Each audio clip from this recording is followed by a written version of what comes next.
Hi. ഇന്ന് രാത്രിയത്തെ food. ഇന്ന് രാവിലെ ചുട്ട മസാല ദോശേൻ്റെ മാവില്ലേ, ഇതാ അത് ബാക്കിയുണ്ട്. അപ്പോൾ അതിനെ കൊണ്ട് രാത്രി ഊത്തപ്പം ചൂടാന്ന് വെച്ചു. ഊത്തപ്പം ശരിയാവുമെന്നറിയില്ല. ഉള്ളിയും പച്ചമുളകൊക്കെ മുറിച്ചിട്ട് ഈ മാവിൻ്റെ മേലെ നമ്മൾ വിതറിക്കൊടുക്കുന്ന കാണിച്ചത്.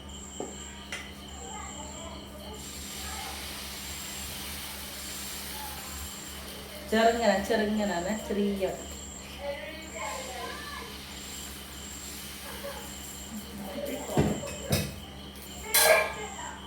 ഇതിൻ്റെ മുകളിൽ ഇതാ പച്ചമുളക് ഉള്ളിയൊക്കെ മുറിച്ചിട്ട് ഇതിങ്ങനെ വിതറി കൊടുക്കുക.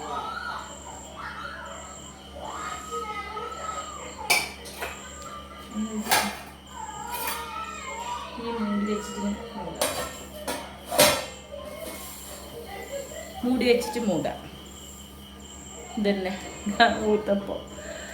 പിന്നെ നിങ്ങൾക്കൊക്കെ രാത്രിത്തെ ഫുഡ് എന്നാ? പിന്നെ മക്കളൊക്കെ നേരത്തെ നെയ് റോസ്റ്റ് ആയി കൊടുത്ത് കഴിച്ചു. ഉറങ്ങിയിട്ടില്ല, അപ്പുറത്ത് കളിക്കുന്നുണ്ട്. ഇത് ഓർക്ക് ഹസ്ബൻഡിന്. അപ്പോൾ ഇത്രയൊക്കെയുള്ളൂ. ടാറ്റാ.